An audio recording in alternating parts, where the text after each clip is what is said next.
Hi there, this is Brian Barnett with The Last Symptom. When I started The Last Symptom, I never in a million years imagined it would grow as it has.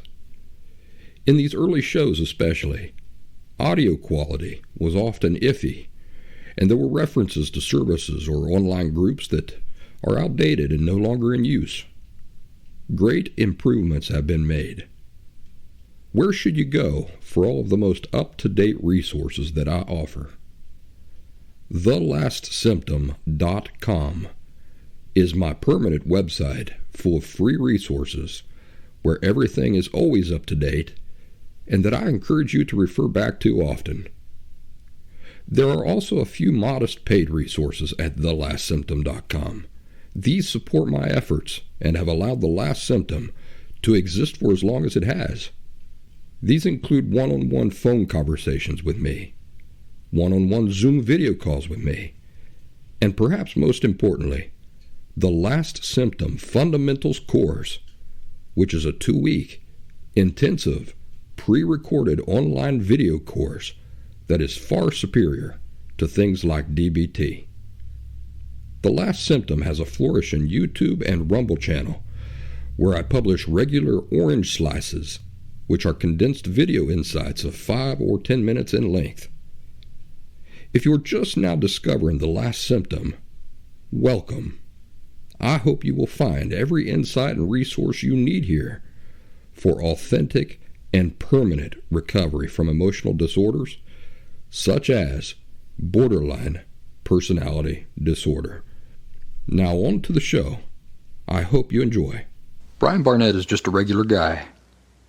He's not a doctor. He has no legal license in any field of mental health nor emotional health.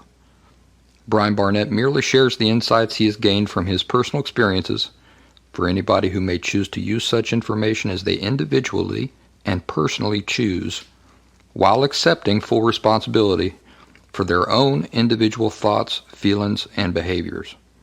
Brian Barnett assumes no responsibility whatsoever for anybody's individual choice to expose himself or herself to any information that Brian Barnett shares, and by listening to this program, you are acknowledging that you, and only you, are responsible for your own thoughts, feelings, and behaviors. Happy Thursday, everybody. This is Brian Barnett. Yeah, Brian Barnett, you know me. We were just talking last week. Same time, same place. Happy to have you back with me. Today I've got the greatest guest of all guests. My daughter is here with me today. And usually she's got a sitter on Thursdays, but today she did not. So she's going to spend the show with me, and you're going to hear her in the background. Just to give you a little introduction, my daughter is bilingual. Her primary language is Spanish because she is Honduran American. So, buenos días, Eloise, ¿cómo estás? Bien. ¿Cómo te sientes? No, aquí. Uh-huh. Justo así. Si tú hablas, el micrófono te escucha. Ok. Te oye. ¿Cómo te sientes? Bien. ¿Y cuántos años tienes? 3. ¿Y cuál es tu color favorito? Rosado. ¿Rosado es tu color favorito? Sí. ¿Desde cuándo? La semana pasada. ¿Cuál es mi color favorito? El color del cielo. Blanco. No, azul. Azul. Ajá. Bueno, vamos a hacer un podcast, ¿ok? Y para que la gente pueda escucharte en inglés, ¿quieres hablar un poco en inglés? Okay, how are you today? Good. And how old are you? 3. 3. All right. Here, let's not do that. That makes noise into the microphone. Okay? You look pretty today. Yeah. Te ves muy bonita. Sí. ¿Quieres más dulce? Okay. ¿Estás un poco resfriada? Look at that. All right, I'm going to drink my coffee here and try to record this podcast. Here we go. You can be my partner in crime. Puedes acompañarme en el esfuerzo. The topic we're going to be discussing today is how can a sibling or siblings with the same upbringing have borderline personality disorder or an emotional disorder while the other siblings do not. First of all, we're talking about an impossibility here. We'll just get that out of the way. That's impossible. ¿Estás incómoda? Okay. Yo quiero hablar. Okay, habla. Papá, ¿qué estás haciendo? Estoy grabando un podcast. Okay. Okay. Voy a hablar un poco en inglés. ¿Está bien? Okay. This is turning out to be more complicated than what I thought it would be. All right, so siblings in the same house, same parents. One of you has an emotional disorder, and you think that your other sibling does not. Let's talk about that. Unrecognized borderline personality disorder, by its very nature, means that a person refuses, at all cost, to share emotional openness and honesty, that is, emotional intimacy, with others. That's nobody, no matter who they are. So naturally, this brings me to the question, how would you know if your siblings are suffering or not? Honestly, how would you know, given that this is what characterizes borderline personality disorder?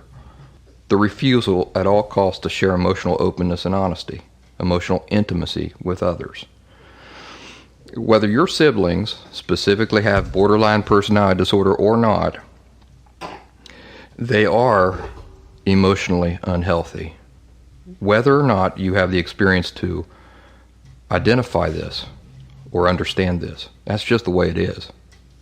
A child doesn't emerge from a subtly distorted, unhealthy family environment as a miraculous, emotionally healthy adult. No, that's an impossibility. Your siblings are carrying on the same patterns of thinking, whether they're obvious and blatantly visible to outsiders or not. So another important thing to bear in mind is that emotionally unhealthy people, so now I'm talking to you, if you're one of these people who identify yourself as somebody who has a sibling who is the epitome of good emotional health. The thing to bear in mind is that emotionally unhealthy people are the absolute worst judges of what constitutes good emotional health and what does not. So not to come across mean or anything like that, but if you're emotionally unhealthy, if that's the foundation from which you're operating, and you want me to believe that your sister or brother is totally unaffected, that he or she is just a picture of perfect emotional health based on your assessment, well, your argument comes from a place of ignorance. See, you wouldn't know what genuine emotional health looks like even if it jumped up and bit you on the nose. Because, see, you have never experienced anything else. Your eyes aren't open. Of course, emotionally unhealthy patterns in thinking and behavior will seem completely, quote unquote, normal to you. They won't draw any warning flags for you, you see. I myself remember what it was like to have everybody, my siblings included, thinking that I was the most well put together guy in the world. In fact, as the oldest sibling, I'm the one they've always admired and looked up to until I was 35 and couldn't keep up the illusion of perfect stability anymore. But people are individuals. The emotional education that all children in a single family receive from their unqualified crappy teachers, that is their parents, is the same education. I gave an example of a math teacher not too long ago. ¿Cómo te sientes, cariño? Bien. The math teacher, if he only knows one way to solve a problem, he can't teach you other ways to solve that problem. He can't teach you what he doesn't know. And that's what it comes down to with these parents, these emotional teachers. The teachers, they teach what they teach. And all the children in this family are the students. That's the education they get. Now, the students, the children themselves, are individuals, and they have their own individual personalities and sensibilities. So the poor emotional education that the parents pass on to them creates unseen inner pain and disorder. Each child, as an individual, will come to his or her own subconscious solutions for how to manage that pain and disorder in order to get about in life. These are often referred to as coping mechanisms, and that's a term I accept and use myself. The pattern of coping mechanisms each child adopts determines the particular disorder that they then approach life with. So if you have borderline personality disorder, that's the pattern of coping mechanisms that you, given your particular personality type, settled on to be able to endure and approach life. My brother became an alcoholic. I'm not an alcoholic. My sister overeats. I don't overeat. I don't abuse food.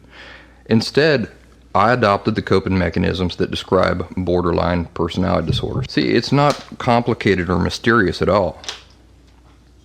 All three of us settled on different manners of dealing with the same inner pain and disorder in our own individual ways. Now consider this. Some people aren't forced to truly reckon with the consequences of their distorted thinking until much, much later in life. Their 50s, their 60s, whatever. I know because I get correspondence from them every week. And some are never forced to truly reckon with their distorted thinking at all. Think about that. They take borderline personality disorder with them straight into the grave. And this isn't even unusual or uncommon when they get into a codependent relationship where their spouse, by the very needs and nature of her own emotional disorder, actually creates an enabling and fostering bubble environment for the two distorted psychologies to thrive. Their individual disorders feed off each other and support each other. You complete me takes on a whole new meaning, doesn't it? Yes, it's true that they do complete each other, but they live their whole lives in a bubble of emotional unhealth, distorted thinking, and inner frustration and discontent. Think about this for a moment.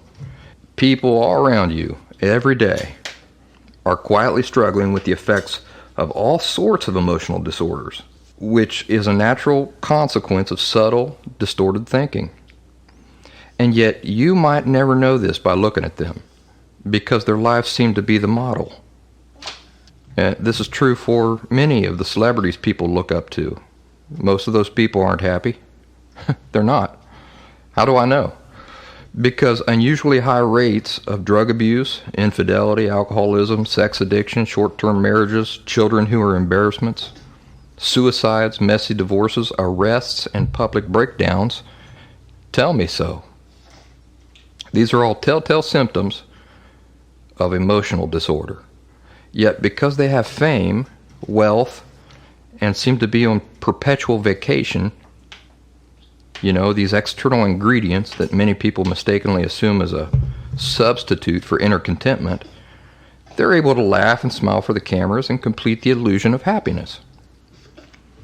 And I hate to sound like a broken record, but let me emphasize this point so that it really hits home. At 35, I was admired and looked up to by nearly everybody around me, older people and younger people alike, both by strangers and by my own siblings. I had a picture-perfect life, a beautiful wife, a home in a nice family neighborhood in Philadelphia. I was professionally admired. We were well-to-do financially. I was the very definition of put together on the outside, and my siblings admired me.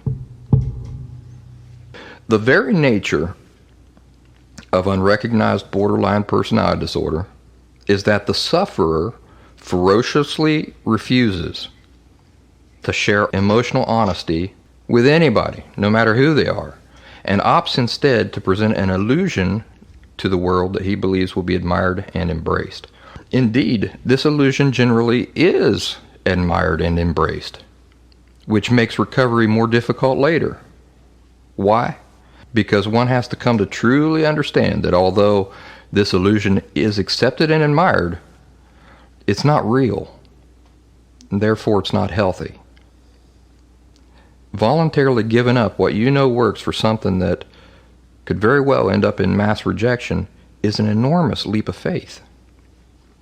Basically, the person with an emotional disorder has to reach a point where emotional health, even if it comes with the price tag of an authentic personality that may not be as favored by others, is worth the cost. The desire for inner peace and contentment must outweigh the superficial pleasure of external affirmation and validation. As long as your siblings were raised by the same two emotional teachers as you, they are dealing with their own emotional, unhealthy distortions. Yes, they are. Even if they appear to contradict this, there is no other possibility. They got the same emotional education you did. Perhaps they're managing to blend into society better, but this is not the same as authentic emotional health. So my advice to you,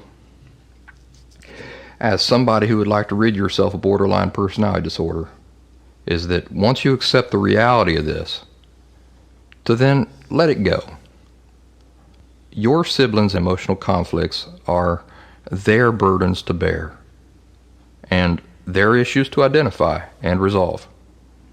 And if they never do, well, then they never do. That's the situation I'm in with my brother and my sister all the time. But I can't get lost on that. That's their lives to figure out, and I've got my hands full with my life. That comes down to inherent rights, responsibility, and authority, which we will discuss in a future podcast. A major component of recovery is coming to see and appreciate clearly how each person is individually responsible for only his or her own life. That's all we have any power over or right to involve ourselves with, the exception being those with underage children. Not only is this the reality of the situation, but it's a liberating truth to embrace. It brings instant relief to acknowledge that we are not responsible for anything our loved ones do or don't do in their lives. It doesn't matter how much we care for them. We are not responsible for anything another person does or does not do in his or her life. We are only responsible for what we do or do not do in our individual lives. It allows us to achieve a fierce focus on the one thing we do have a right to focus on and power to influence, and that is identifying and repairing our own issues. Now, I get to try to edit this mess of a podcast and try to edit out all the distractions and the noise. I hope that the point was clear. I'm praying to God it is, because I don't want to have to do this again. Cariño, ¿cómo estás? Bien. ¿Ya? La tos se ha calmado un poco. ¿Qué quieres hacer hoy? Un programa. ¿Un programa? ¿Grabar un programa? ¿Y qué más?